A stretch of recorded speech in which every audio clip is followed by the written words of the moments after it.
Daniel Jones, Jonathan Taylor, and the Indianapolis Colts head to Jacksonville to take on Trevor Lawrence, Travis Etienne, and the Jaguars in a massive AFC South showdown. This is the first matchup between these two divisional rivals in 2025, and boy, do we get a big one for the first one. Both of them sit at 8-4 on the season. The winner of this game will move or stay, for that matter, in the number one spot. As of right now, Jacksonville is currently the division leader, but it's just a placeholder for now unless they are able to knock off Indianapolis. And think about why it's pivotal, because they would get a bit of that tiebreaker here. They already beat Houston earlier on in the season, so they could really take a commanding lead. 9-4 record, a win against a team like the Chiefs earlier in the season with a tiebreaker. It feels like Jacksonville with the win in this game, they're almost going to be a lock to be an NFL playoff team this season. They had a huge win over the Tennessee Titans that was on the back of a big win against the Cardinals, a huge win against the Chargers, and after things were looking a little bit dull there, now they are 8-4, looking very strong. For the Indianapolis Colts, after being 8-2, looking like one of the best teams in the league, it was a heartbreaking loss against the Chiefs in overtime, getting a little bit conservative there in the fourth quarter. And then this past week against the Houston Texans, in that game, just Jonathan Taylor, not the type of impact. I have to say, I really respect Shane Steichen in keeping it simple. The Texans clearly look like either, if not they're not the best defense in the league, they're number two. What they have there in Anderson and Hunter and Stingley and Bullock, it's incredible the weapons that they have on D. But they kept the game close in the fourth quarter. It was at home, stayed away from putting their quarterback in tough spots, and ran the football 23 times. Taylor had 21 carries for 85 yards, 4 yards a pop. That's not at all a bad day fully on the ground. And Daniel Jones, 2 touchdowns, the 14-27. He's got to be a bit more efficient with the completions overall. But that's a Houston defense that I thought would make them settle for field goals, and it would be very tough to get over the hump and score touchdowns, which is what the Colts have done the entire season. Now, playing this Jacksonville Jaguar team that takes the football away. They're second in the NFL interceptions. They've got 13 on the season.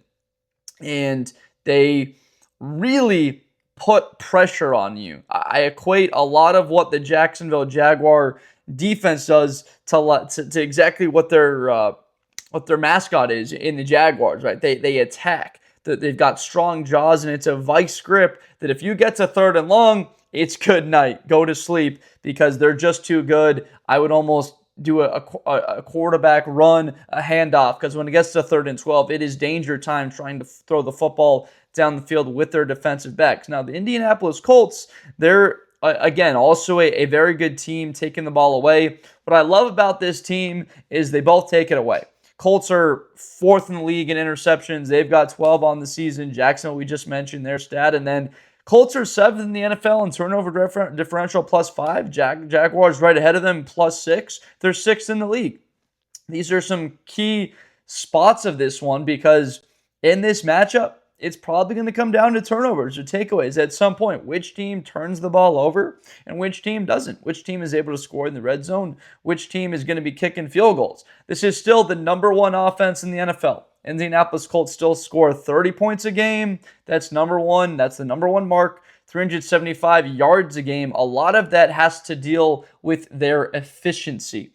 Yards a carry, yards per play. EPA is still incredibly good, and the weapons that they have with this offense present all kinds of problems for Jacksonville. It's very tough to come out here and say, well, who's the lean in this game? It's in Jacksonville. You got to feel like the Jaguars' home field advantage. Look, this is a Colts team that's going to be coming into this one with a 2-game losing streak. That's not trying to save their season, but you sort of are. This is the type of skid and confidence breaker that they are currently riding with this 2-game streak now that can upend what you're doing. And remember, they've got a game against the Seahawks on the road next week, and then the 49ers on Monday Night Football. If they were to lose to Jacksonville, you're staring down playing one of the best teams in the league in Seattle in a week. And then San Francisco, those are both 9-win teams as it stands right now. Then you've got the Jaguars again, and then you finish at the Texans. This is why the start that they had, starting 8-2, is pivotal for them. Talked about it in the offseason, and why I predicted them to go, I believe, 9-8 this season was because of how brutal it is down the stretch, backloaded with, I think, 4 divisional games in their final 7 games, and then these tough opponents in the NFC. I thought if they could get to something like 7-3, let alone they're 8-2, so they still have a terrific shot to win the division, even grab a wild card with the worst case scenario. But it really feels like it comes down to this game. If they were to lose to the Jaguars on the road here, of course they get another matchup with them again, but it feels like a split is probably coming with Seattle and San Francisco, and then it's just going to come down to that last matchup with Jacksonville and Houston.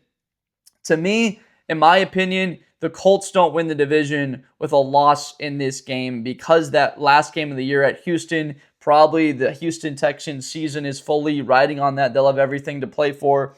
The Jaguars, and where they stack up with where their season finishes, they've got a game with the Titans. They got a matchup with the Titans and the Jets still to deal with, which is interesting here, right? They split with the Houston Texans overall on the season. They had the loss a few weeks ago and the win earlier on in the season, 17-10, both margins by 7 points. But with the games against the Jets and the Titans, feels to me like they win this game. They're shaped up to probably finish the year at the 2-2 mark, not having to play the Texans again, and they can wind up winning the division. In my opinion, the division can be won in a sense if Jacksonville can get this game, put themselves in a position with those games, Jets, Titans, where they are in full control. And it's amazing to be talking about this. It's been a while since the Jaguars have been very good, right? A couple of years ago, 2021,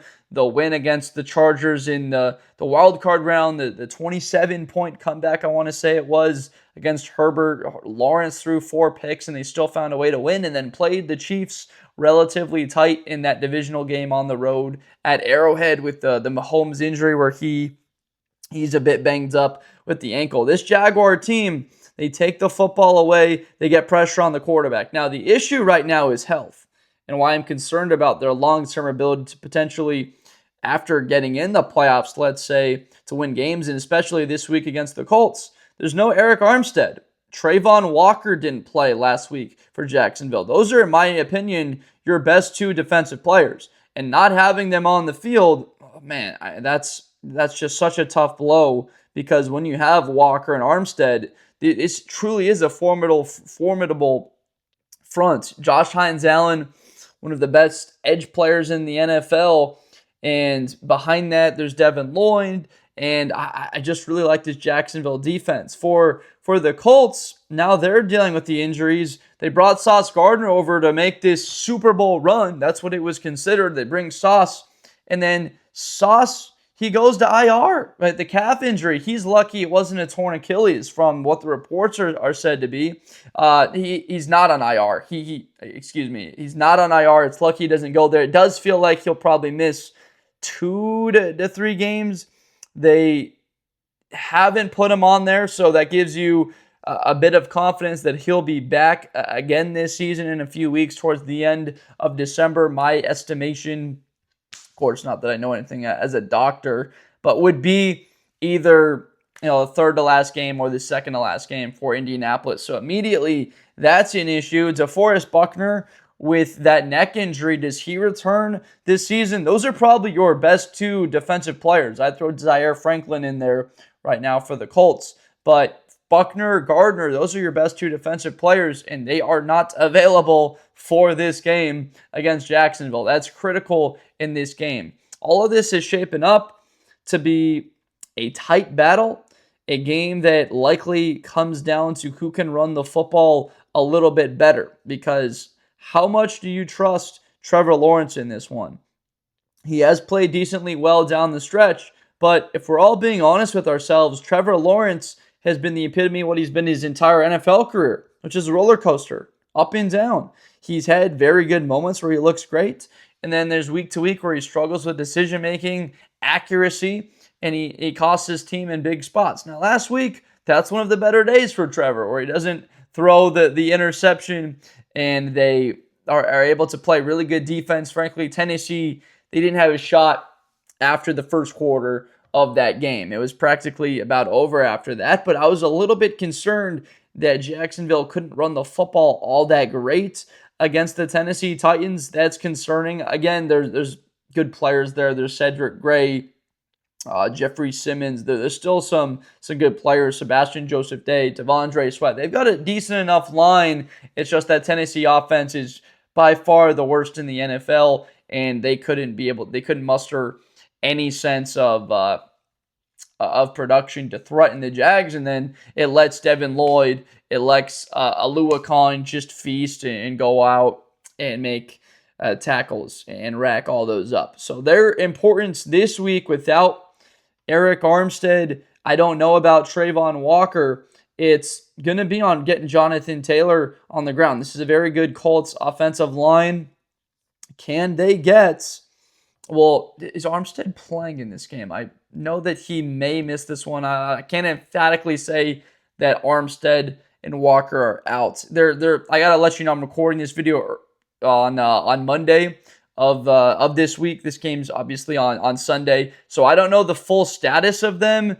Doesn't look great, and if they do play, are they fully 100% in this game? I haven't seen the full practice reports this upcoming week, so recording and preview predicting the video, it's a little bit tough with those two guys. But again, those injuries to those key players, and then what we mentioned with Buckner, Sauce, and Armstead, Walker, there's a key pivotal pieces. We're talking about some of the best defensive players in the entire NFL. With them not being available in a divisional matchup, that means that it comes down to guys that need to step up with the depth on your team, and for the run games, in my opinion, to try and possess the football a little bit more, to keep the ball away from Lawrence and Etienne.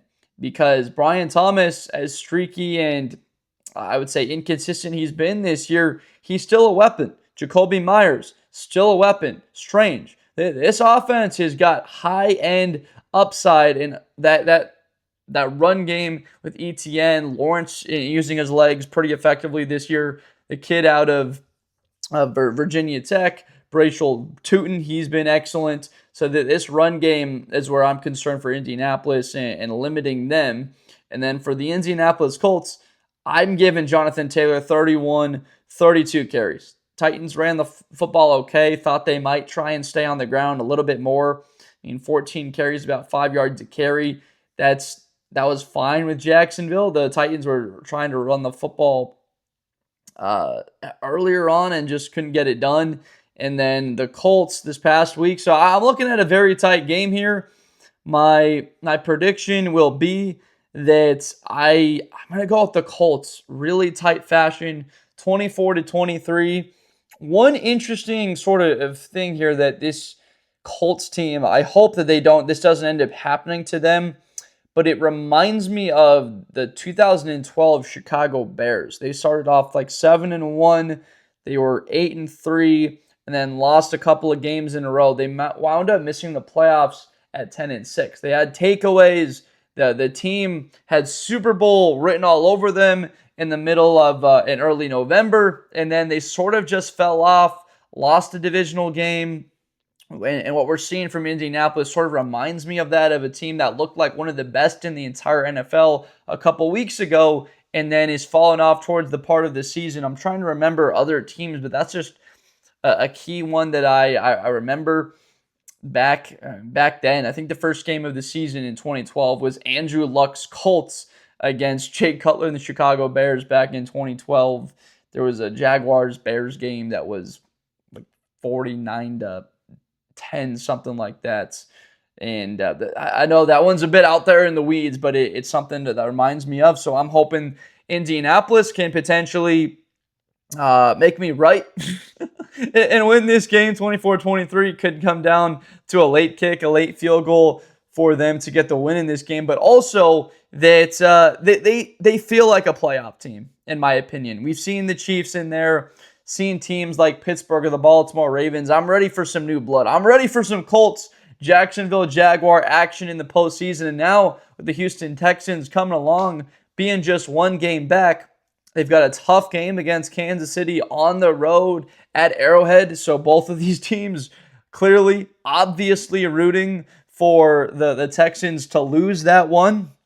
KC most likely not a threat to Jacksonville at all, being 2 games up with the tiebreaker. They might as well be 3 games up with 5 left. Chiefs aren't a threat to the Jaguars, but they are to the Indianapolis Colts now, them being 2 games ahead. If they wound up with the same record and it comes down to a tiebreaker, the Chiefs would go. Let's say they both finished 11-6, and the Chiefs won out. Let's say it was 10-7, then the Chiefs would wind up getting that wild card over Indy. So a lot of implications on this one. Fired up for it. Want to hear from all of you guys. If you think I'm wrong and then Jacksonville gets the win, they're able to overcome injuries and take advantage of no sauce now for Indianapolis on the field, and Trevor Lawrence plays one of his games, it's a 50-50. You throw a coin up in the air, it's a good game for Trevor or it's a bad game for Trevor.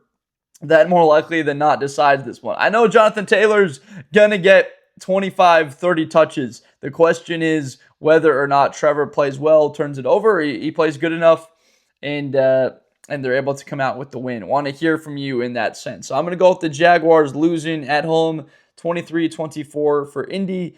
And I just got to say, guys, thank you so much for watching these. This week is now the biggest of the season. It keeps getting bigger week after week. They're going to have a matchup in a couple of weeks later on. We'll obviously predict that one and the implications of that. But we've got Steelers, Ravens we're doing, and we've got Bears, Packers. There's some huge games this week.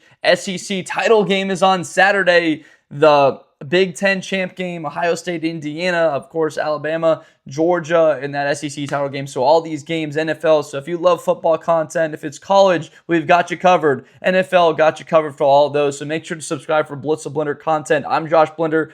I make NFL and college videos weekly, getting you all set and ready for these big matchups that we all love. Best time of year, December. Playoffs are coming right up, and we'll be here for all of that content. So thank you so much for watching, and I'll see you next time. Best player in college football. That Georgia and Ohio State game, New Year's Eve, is going to be a classic. Josh Blender, hi everybody, I'm Josh Blender. To the 40, 35, 30, Espinosa to the 20.